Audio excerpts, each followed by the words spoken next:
Raon bertanya kepada pria di hadapannya siapa dirinya. Pria tersebut pun berkata seharusnya Raon lah yang memperkenalkan diri terlebih dahulu sebelum menanyakan orang lain. Raon menjawab kalau pria tersebut tidak punya hak untuk menghalangi jalan orang lain di gang sempit. Raon juga mengira kalau pria tersebut adalah pencuri atau perampok. Pria tersebut pun berkata kalau Raon boleh berpikir sesukanya, tapi dirinya itu bukan pencuri ataupun orang lain, melainkan kakaknya Runaan. Raon yang kurang yakin pun bertanya apakah benar dirinya itu kakaknya Runaan atau bukan, karena Runaan terlihat ketakutan.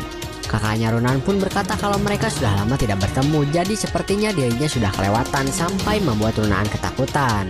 Kemudian Raon pun berkata kalau kakaknya Runaan sudah membunuh Tupai dengan tangannya sendiri dan kenapa hal tersebut dianggap bercanda. Kakaknya Runaan pun menjawab kalau Tupai tadi itu hanya mainan dan menunjukkan tangannya kalau tidak ada apa-apa. Raon yang melihatnya pun langsung mengira kalau kakaknya Runaan sudah menghilangkan bekas darahnya dengan aura. Setelah itu, kakaknya Runaan berkata kembali kalau dirinya hanya ingin memberikan jajan untuk adiknya. Kakaknya Runaan juga berkata kalau Runaan tidak salah memilih teman dan kakaknya Runaan berharap mereka bisa tetap dekat di masa depan nanti. Setelah berkata demikian, kakaknya Runaan pergi sambil meminta maaf sudah keterlaluan. Ternyata Raon sudah mengetahui kakaknya Runaan. Kakaknya Runaan itu adalah seorang swordman jenius. Dia itu salah satu dari 12 bintang kontinen generasi berikutnya keluarga Sulion. Kakaknya Runaan itu bernama Syria Sulion, yang dikenal juga dengan sebutan Azure Sword. Sebelum regresi, Raon hanya pernah mendengar namanya dan tadi adalah kali pertama mereka bertemu. Raon bertanya di dalam hatinya, apakah Syria itu sebenarnya hanya orang kejam atau berpura-pura menjadi pahlawan atau bukan. Soalnya dia mengingatkan Raon kepada Derus. Setelah itu, Raon mengulurkan tangannya kepada Runaan untuk membantunya berdiri. Raon juga berniat untuk mengantarkan Runaan. Setelah sampai di kereta kuda, Runaan berterima kasih kepada Raon karena sudah mengantarkannya. Dan Raon berkata kepada Runaan untuk beristirahat yang cukup karena mereka akan berangkat besok. Setelah di rumah, Runaan menjadi lebih murung karena kakaknya yang datang kembali dan bersikap seperti biasanya yang membuat Runaan trauma. Kakaknya Runaan bersikap seperti itu karena tidak mau melihat Runaan terluka. Ketika kecil, Runaan terluka oleh tupai peliharaannya, kemudian tupai itu dibunuh oleh kakaknya. Kemudian ketika Runaan membahas hal tersebut dengan orang lain, maka orang itu pasti akan terluka. Oleh karena itu, mau tidak mau Runaan hanya bisa diam saja supaya tidak ada yang terluka lagi.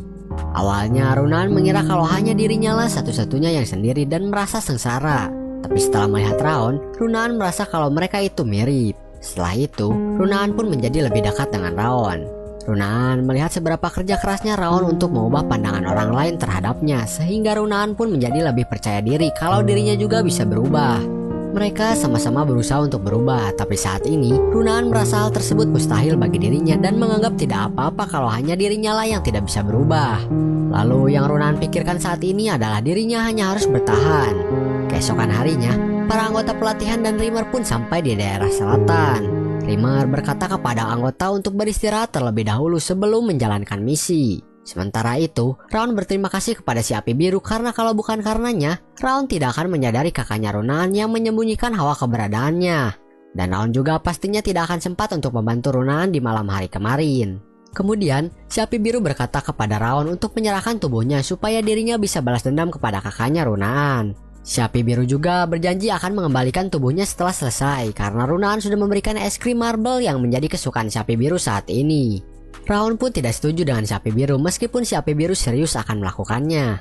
Kemudian Raon berkata kalau percuma saja membunuh kakaknya Runaan karena kakaknya sudah memberikan trauma kepada Runaan sehingga setelah kakaknya mati pun itu tidak akan mengubah apa yang sudah Runaan lalui. Runaan adalah anak pertama yang benar-benar peduli kepada Raon sehingga Raon bertekad untuk membunuh orang yang melakukan sesuatu kepada Runaan, mau itu di kehidupan sebelumnya ataupun sekarang. Setelah itu, 2 hari pun sudah berlalu semenjak mereka sampai di wilayah selatan. Akhirnya mereka sampai di desa yang diganggu oleh Snow Tiger. Di sana banyak sekali mayat warga yang sudah hangus terbakar. Martha tidak kaget melihat mayat karena dirinya sudah terbiasa. Kemudian Raon pun bertanya-tanya di mana Runaan karena dirinya tidak melihatnya. Ternyata Runaan mendatangi salah satu rumah warga dan melihat mayatnya. Melihat mayat tersebut membuat Runaan menjadi mual hingga ingin muntah. Setelah itu, Rimmer memberitahu semua anggota pelatihan kalau yang sudah mereka lihat dari tadi itu adalah perbuatan dari kelompok Snow Tiger. Rimmer menyuruh semuanya untuk jangan pernah melupakan pemandangan tersebut dan mengukirnya di dalam hati supaya ketika mereka bertemu dengan Snow Tiger, mereka tidak lengah sedikit pun. Setelah itu, Rimmer memberikan sebuah peluit yang tidak akan bisa terdengar oleh telinga biasa. Hanya yang terlatih saja yang bisa mendengarkannya, jadi tiup peluit tersebut kalau mereka berada dalam bahaya, supaya Rimmer bisa langsung bergerak jika mendengarnya. Rimmer juga memberitahu para anggota pelatihan kalau pedang Snow Tiger itu tidak kenal ampun. Sehingga jangan hanya tiup peluitnya saja, tapi coba juga atasi sendiri terlebih dahulu. Kemudian mereka semua diperintahkan untuk membuat kelompok. Sementara itu, Runan masih saja mengingat perkataan kakaknya yang berkata kalau dirinya akan membunuh siapapun yang berani melukai Runan. Ketika Runan bengong mengingat kakaknya, Raon pun datang dan mengajaknya untuk pergi bersama. Mereka berdua pun pergi bersama. Di sini Raon berpikir tentang kemungkinan Snow Tiger berada. Setelah Raon menganalisa tempat persembunyian Snow Tiger, dirinya pun langsung mengajak Runan untuk maju menuju bukit. Si api biru pun keluar dan berkata kalau Raon sangat terlihat mengkhawatirkan Runan, tapi kenapa dirinya tidak mencoba untuk menjelaskannya. Raon pun menjawab kalau dirinya tidak tahu harus mengatakan apa karena dirinya juga tidak yakin mengenai perasaannya sendiri terhadap ibunya. Jadi bagaimana Raon bisa memberikan saran kepada Runan mengenai masalah keluarganya? Yang Raon tahu hanyalah perlakuan kakaknya Runan kepada Runan. Setelah itu, mereka menemukan hutan tersembunyi di balik bukit. Ternyata hal tersebut sesuai dengan analisa Raon. Selain itu, jejak manusia di sana berhasil disembunyikan dengan teliti yang dapat menipu orang biasa. Tapi tidak untuk Raon karena kemampuan dirinya sebelum regresi sebagai assassin. Raon pun memberitahu Runan kalau markas musuh sudah tidak jauh lagi. Jadi mulai sekarang Runan diminta untuk jangan mengeluarkan suara apapun dan ikuti saja Raon. Jalan yang mereka lalui tidak ada jebakan sama sekali selain di pintu masuk markas musuh. Raon dan Runan mengintip musuh yang sedang berkemah di sana. Ternyata di sana juga ada seorang anak kecil yang dijadikan sandera. Raon pun menilai situasinya terlebih dahulu untuk mengambil tindakan. Dan langkah yang Raon ambil itu adalah mencoba menyelamatkan anak tersebut. Raon meminta bantuan Runan untuk meredamkan suara menggunakan mananya. Kemudian Runan pun maju dan langsung menggunakan mananya. Lalu Raon pun maju untuk menyerang dua bandit yang ada di hadapannya.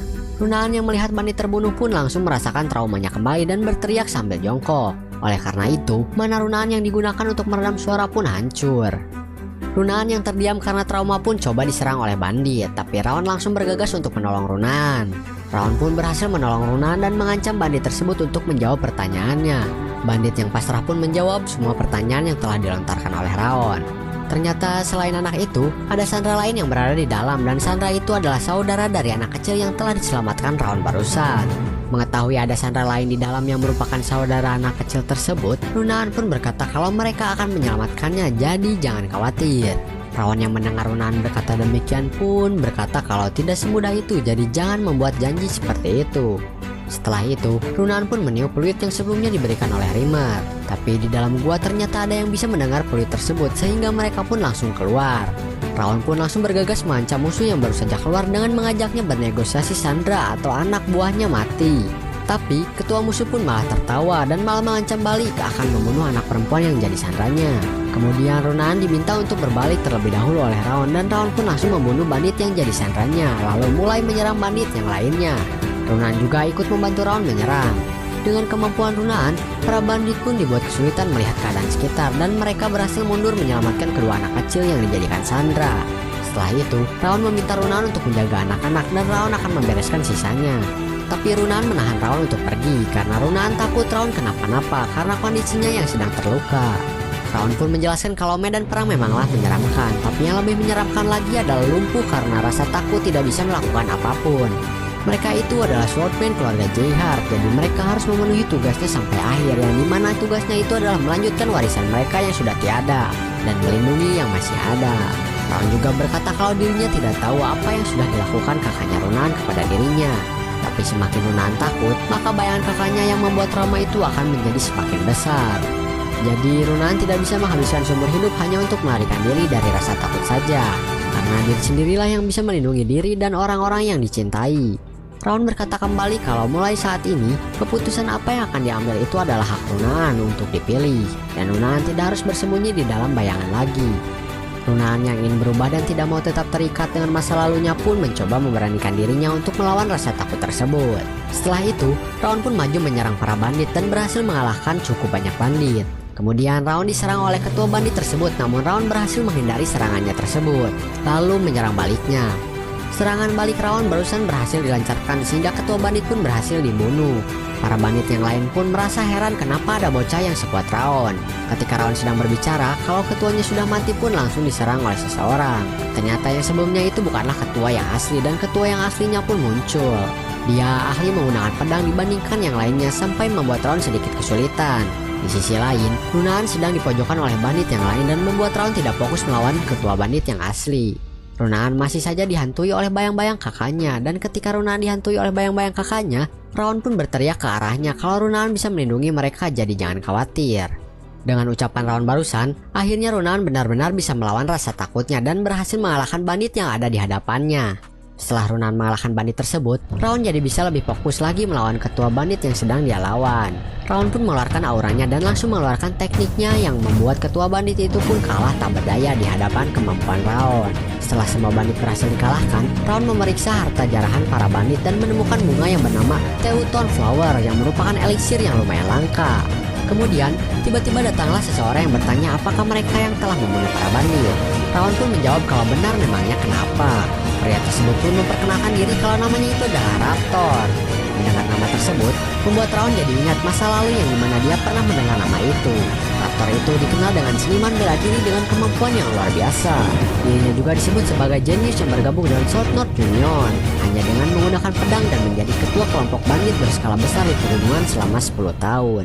Raptor pun menebak kalau mereka itu anak dari keluarga Jihad dan mereka itu hanyalah seorang anggota pelatihan karena tidak ada ukiran di pedangnya. Kemudian Raptor pun berpikir apakah sebaiknya dirinya membunuh mereka atau tidak. Setelah itu, Raptor pun mengeluarkan hawa membunuhnya, tapi bagi Raon yang pernah menjadi assassin, itu tidak ada gunanya.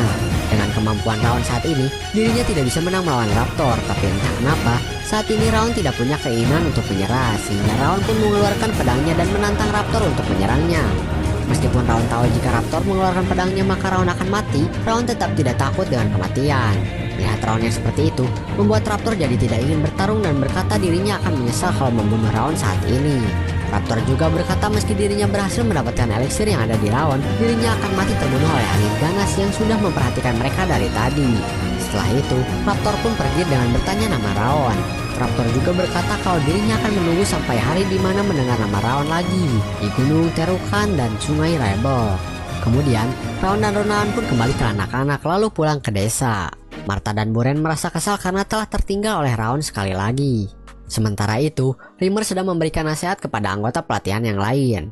Setelah mereka kembali dari misi, Raon dan Runaan dipanggil untuk menghadap kepala keluarga. Mereka berdua diberi medali perunggu untuk pencapaian mereka.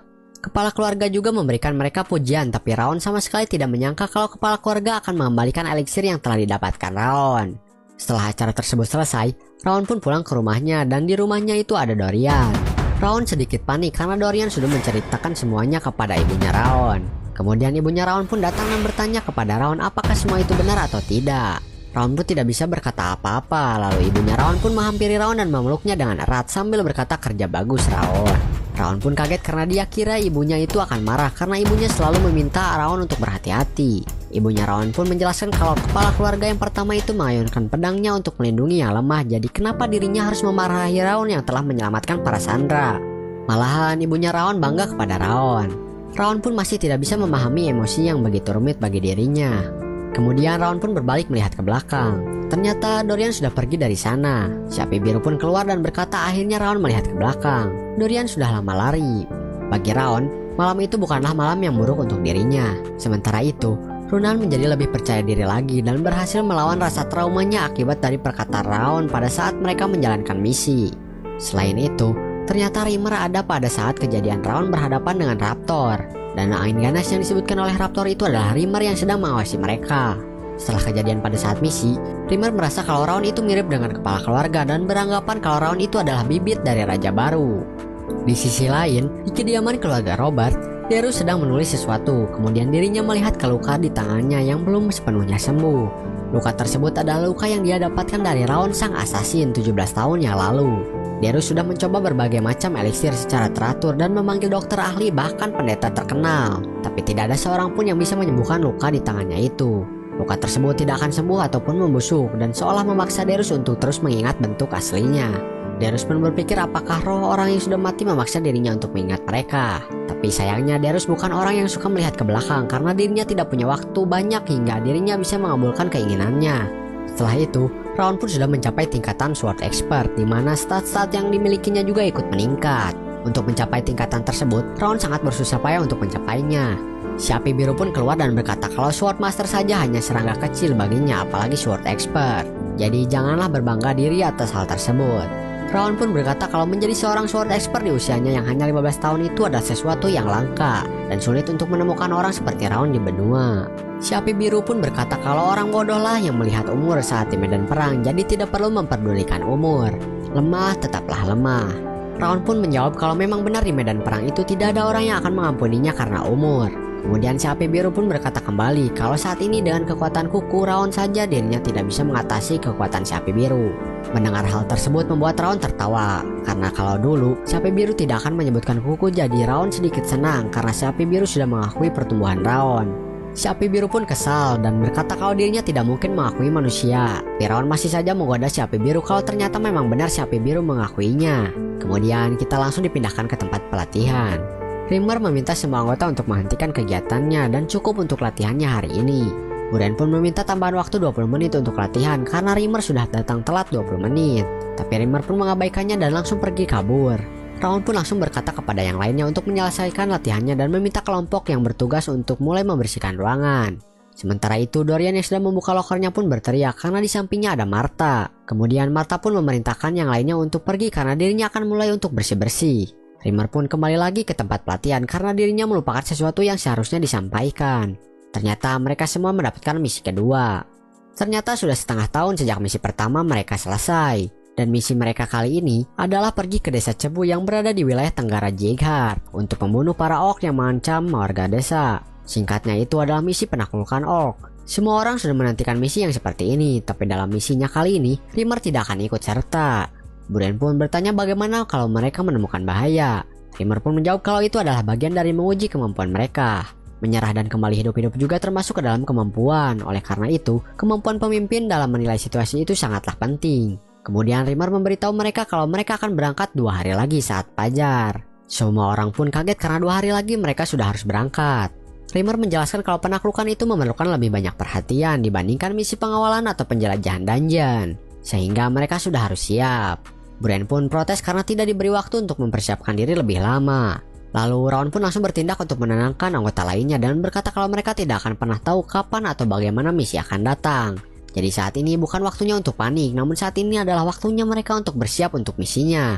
Mendengar Raon berkata begitu, membuat anggota lainnya menjadi lebih tenang. Sementara itu, Rimmer menjelaskan kembali kalau orc itu jauh lebih ganas dan kuat. Dari ukurannya saja, itu tidak ada bandingannya dengan monster yang sudah pernah mereka lawan sebelumnya.